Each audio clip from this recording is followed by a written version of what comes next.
Halo semuanya, saya Delta Novista dengan NIM 11012-10112. Pada kesempatan kali ini saya akan membacakan soal dan juga jawaban UTS Komunikasi Pemasaran dengan dosen pembimbing Tri Oka Sulfa Kimiawan MIKOM. Soal nomor 1. Komunikasi pemasaran atau marketing communication adalah sarana di mana perusahaan berusaha menginformasikan, membujuk, dan meningkatkan konsumen secara langsung maupun tidak langsung tentang produk dan merek yang dijual. Sebutkan dan jelaskan 8 elemen dasar dari komunikasi pemasaran agar dapat membuat komunikasi pemasaran yang baik. Yang pertama itu ada komunikator. Komunikator merupakan pihak yang membuat pesan dengan maksud tertentu untuk disampaikan kepada objek pesan, atau disebut juga dengan komunikan. Komunikator merupakan pihak yang memiliki maksud tertentu kepada objek agar objek tersebut bergerak sesuai dengan keinginannya. Aspek yang penting dari komunikator meliputi konteks, pengalaman, pengetahuan, dan juga kepentingan. Seluruh aspek ini akan berpengaruh dalam proses komunikasi yang dilakukan olehnya. Komunikator dalam proses komunikasi pemasaran dapat berupa seorang sales, pihak yang melakukan endorsement dan lainnya. Apabila komunikator memiliki posisi atau dipandang baik oleh masyarakat, maka pesan yang disampaikan oleh komunikator tersebut akan cenderung mudah diterima oleh para komunikan. Lalu yang kedua ada elemen komunikan. Komunikan adalah pihak yang menjadi sasaran pesan dari komunikator. Komunikasi yang baik tidak bisa mengabaikan komunikan yang hendak dia tuju. Sekalipun produk yang dijualnya pun sama. Akan tetapi apabila komunikan berbeda, maka pesan yang disusun juga idealnya mengikuti konteks yang dimiliki oleh si komunikan. Aspek yang perlu dipertimbangkan dalam diri komunikan meliputi umur, jenis kelamin, pengetahuan, kebiasaan, dan juga pengalaman. Produk yang baik pasti akan selalu berasal dari kebutuhan pelanggan atau keinginan yang berdasarkan atas kebutuhan pelanggan. Unsur komunikan harus diperhitungkan dengan benar karena akan mempengaruhi strategi dalam pengiriman pesan secara keseluruhan.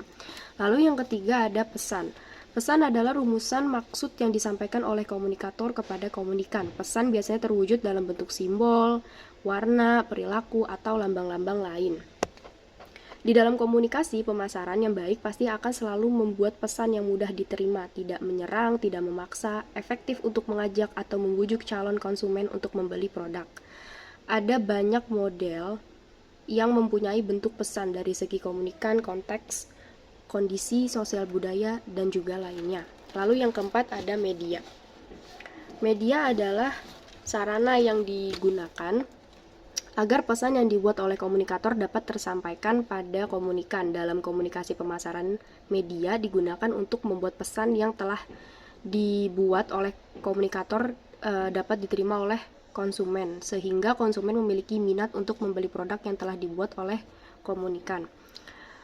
Pemilihan media sangat berpengaruh pada tingkat keefektifan komunikasi yang dilakukan oleh komunikator.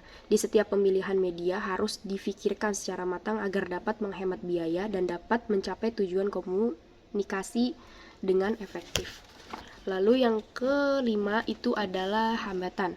Hambatan adalah hal-hal yang dapat mengurangi tingkat penerimaan pesan pada komunikan. Secara seorang komunikator harus senantiasa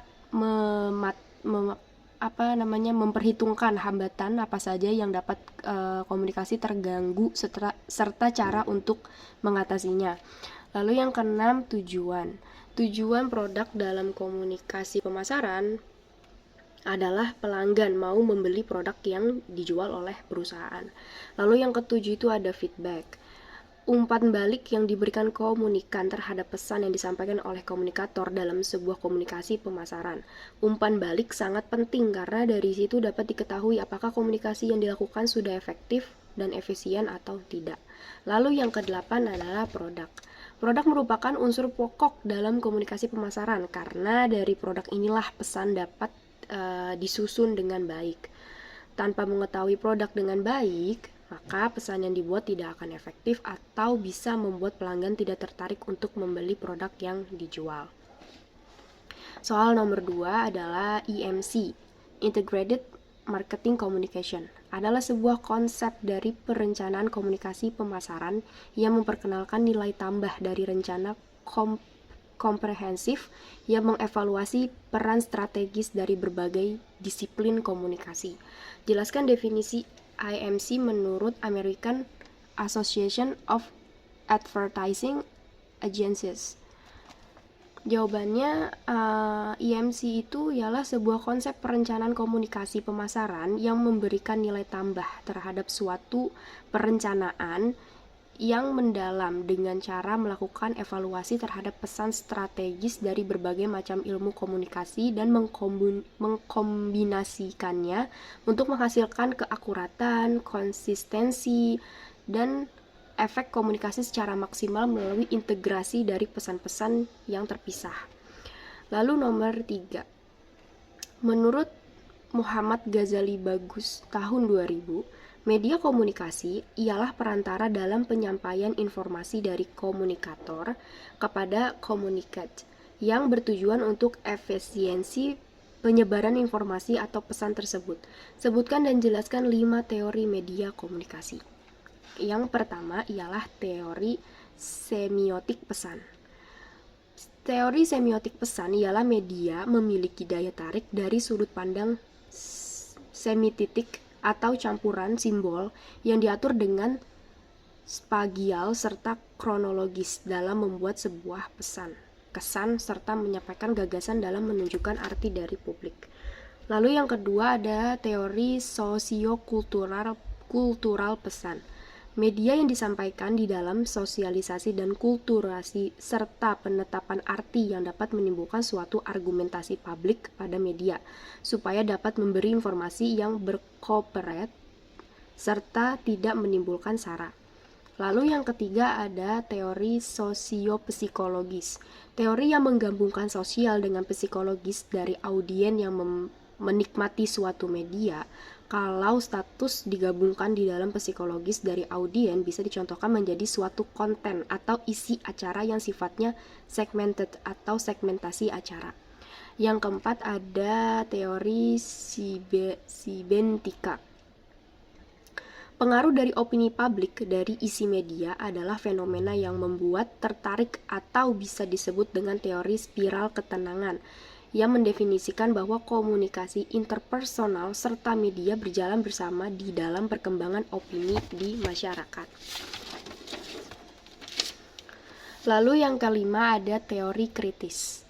Implikasi budaya yang sangat luas di dalam separuh teori kritis dibicarakan bahwa banyak ideologi atau paham dari pemilik media yang semestinya bisa dikritik oleh publik agar tidak ada keberpihakan di dalam menyampaikan informasi. Lalu soal nomor 4, komunikasi mengambil keputusan membeli barang atau jasa melalui proses tertentu yang terjadi dari 5 tahap menurut Sutojo dan Kleinsteiber tahun 2002. Sebutkan dan jelaskan. Yang pertama itu adalah pengenalan masalah atau need recognition. Proses pembelian dimulai dengan pengenalan masalah atau kebutuhan.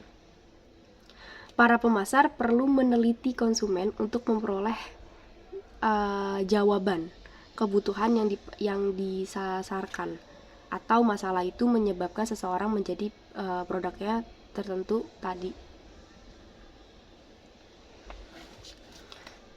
Lalu yang kedua, pencarian informasi search. Setelah menggali masalah, konsumen akan mencari informasi lebih lanjut mengenai produk tersebut. Penggalian informasi meliputi objek atau info yang dibutuhkan, memutuskan atau tidak, dan sesuai atau tidak dengan kebutuhannya. Lalu yang ketiga adalah penilaian alternatif. Penilaian alternatif ini biasanya konsumen akan melakukan pertimbangan produk A dengan B gitu. Misalnya dalam proses ini penjual harus sangat mempengaruhi konsumen dengan membentuk informasi yang detail mengenai salah satu produk agar customer tidak bimbang dan ragu dalam memilih. Jadi kita yang harus pandai menggerakkannya. Lalu yang keempat ada keputusan membeli, purchase decision. Pada proses ini, setelah konsumen memilih alternatif, mereka akan cenderung membeli barang yang mereka sukai. Ketika customer memutuskan untuk membeli, berarti mereka sudah melakukan 5 sub keputusan, yakni tentang brand, kepuasan memiliki dari siapa, keputusan tentang jumlah, keputusan tentang waktu dan cara membayar. Lalu yang terakhir itu, yang kelima, ialah perilaku pasca pembelian. Proses ini akan dialami konsumen setelah membeli produk. Kita dapat melihat kepuasan atau tidaknya konsumen. Pada tahap ini, biasanya konsumen akan membeli produk tambahan. Di proses ini, pemasaran berperan penting dalam menyampaikan dan menarik konsumen untuk menambah jumlah dari pembeliannya. Proses ini berlangsung hingga proses pasca pembelian. Sekian soal dan jawaban UTS dari komunikasi pemasaran. Terima kasih.